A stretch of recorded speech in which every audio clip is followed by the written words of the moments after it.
అబద్ధాలు ప్రచారం చేసుకోవడానికి సిగ్గులేదా నారా లోకేష్ బాబు గారు? మీకు గెలికి మరీ గీరించుకోవటం అంటే ఇదే కదా అంటూ సోషల్ మీడియాలో నారా లోకేష్ బాబు గారిని నెటిజన్లు ట్రోల్ చేస్తున్నారు.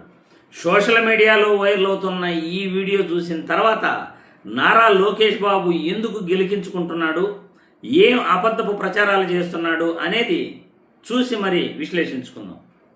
ఇక్కడ మనందరూ తెలుసు, 60 సంవత్సరాలు చెమటోర్చి హైదరాబాద్ ని కలిసికట్టుకు మనం అభివృద్ధి చేశాం. అలాంటిది 2014లో కట్టు బట్టలతో మెడబట్టి మనం బయటికి గెంటేశారు. మన వాళ్ళు treated me. Yes, sir. I am with you. Don't bother. Right. For everything, I am with you. What all they spoke. 2014లో కట్టు బట్టలతో మెడబట్టి మనం బయటికి గెంటేశారు.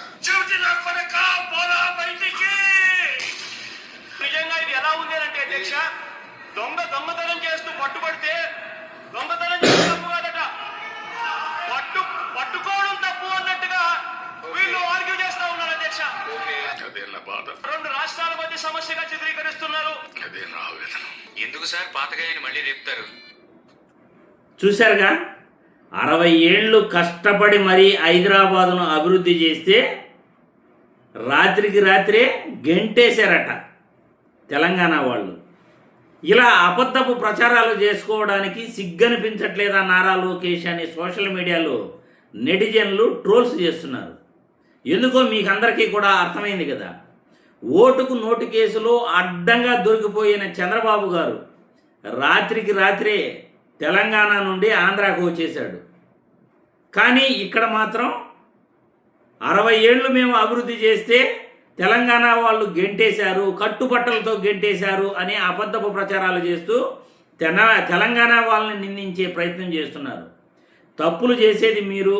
ఓటుకు నోటు కేసులో అడ్డంగా దొరికిపోయి అక్కడ ఎక్కడ అరెస్ట్ చేస్తారో అని భయపడి రాత్రికి రాత్రి ఆంధ్రప్రదేశ్కు వచ్చిన మీరు ఇక్కడ ఆంధ్రప్రదేశ్లో తెలంగాణ వాళ్ళది తప్పు అన్నట్లు, వాళ్ళు అర్ధరాత్రి మిమ్మల్ని తరిమేశారు, కట్టుబట్టలతో తరిమేశారు అన్నట్లు బిల్డప్ ఇస్తూ అబద్ధపు ప్రచారాలు చేస్తున్నారు. ఇంతకీ ఇంకొక విషయం ఏంటంటే, అభివృద్ధి తెలుగుదేశం పార్టీ వాళ్ళు చేశారట.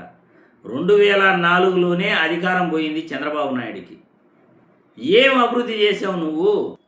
సైబరాబాదును తీసుకొచ్చింది కానీ, సైబరాబాదుకు శంకుస్థాపన చేసింది కానీ మాజీ ముఖ్యమంత్రి వర్యులు నేదురుమల్లి జనార్దన్ రెడ్డి గారు మరియు స్వర్గీయ రాజీవ్ గాంధీ గారు వాళ్ళు వేసిన పునాదితో సైబరాబాదు ఆటోమేటిక్గా నెక్స్ట్ ఏ ముఖ్యమంత్రి ఉన్నా అభివృద్ధి చెందేది. కానీ నేనే సాఫ్ట్వేర్ తీసుకొచ్చాను, నేనే ఐటీ తీసుకొచ్చాను అని అబద్ధపు ప్రచారాలు చేసుకుంటూ ఇంకా ఎన్నేళ్ళు ప్రజల్ని ఇలా మోసం చేస్తారు. నిజానికి వైఎస్ రాజశేఖర్ రెడ్డి గారు, కేసీఆర్ గారు ఆంధ్రప్రదేశ్ రాష్ట్రం, ఉమ్మడి ఆంధ్రప్రదేశ్ రాష్ట్రంలో వాళ్ళు తెలంగాణని డెవలప్ చేసినంతగా ఎవరు కూడా చేయలేదు.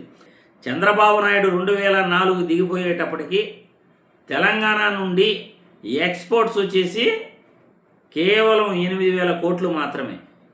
అదే రాజశేఖర్ రెడ్డి అధికారంలోకి వచ్చిన తర్వాత ఆ 5 ఏళ్లలో 36,000కు ఎక్స్పోర్ట్స్, ఆంధ్రప్రదేశ్ రాష్ట్ర ఎక్స్పోర్ట్స్ పెరిగినాయి. ఆ తర్వాత కేసీఆర్ గారు వచ్చిన తర్వాత 54,000కు ఎక్స్పోర్ట్స్ పెరిగినాయి. రాష్ట్ర ఆదాయం పెరిగింది. ఏకంగా రాష్ట్ర ఆదాయాన్ని, ఎక్స్పోర్ట్స్ను గణనీయంగా పెంచి తెలంగాణ రాష్ట్ర అభివృద్ధికి, పరిశ్రమలు రావడానికి కానీ, ఆ ఐటీ ఇండస్ట్రీ డెవలప్ కావడానికి కానీ రాజశేఖర్ రెడ్డి గారి కృషి మరియు కేసీఆర్ గారి కృషి ఎంతో ఉంది. కానీ ఇప్పటికి కూడా మేమే అభివృద్ధి చేశామని చెప్పుకుంటారు వీళ్ళు. నిజంగా ఇలా అబద్ధపు ప్రచారాలు చేయడానికి సిగ్గనిపించట్లేదా? ఏం అభివృద్ధి చేశారు మీరు? ఈరోజు ఫార్మా ఇండస్ట్రియల్ కంపెనీస్ రావడానికి కారణం వైఎస్ రాజశేఖర్ రెడ్డి కదా.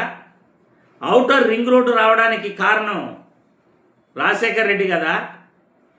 పీవీఆర్ ఎక్స్ప్రెస్ వే ఫ్లైఓవర్ రావడానికి కారణం రాజశేఖర్ రెడ్డి కదా.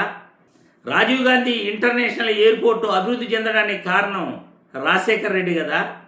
మరి ఇందులో నీ గొప్పతనం ఉంది హైదరాబాదు డెవలప్ చేయడానికి? చెప్పు నారా లోకేష్, మీ నాన్న గొప్పతనం, నీ గొప్పతనం ఏముంది? 2004 అధికారంలోకి చంద్రబాబు దిగిపోయేటప్పటికి నువ్వు చిన్న పిల్లాడివి. మళ్ళీ కట్టుబట్టలతో మనం తరిమేశారు అని నువ్వు చెప్పుకోవటం ఇంకా సిగ్గుసేటుగా ఉంది. ఎందుకు ఈ అబద్ధపు ప్రచారాలు చేసుకుంటూ ఇంకెన్నాళ్ళు ప్రజల్ని మభ్య పెడతారు అని నేను ఈ వీడియో ద్వారా ప్రశ్నిస్తున్నాను.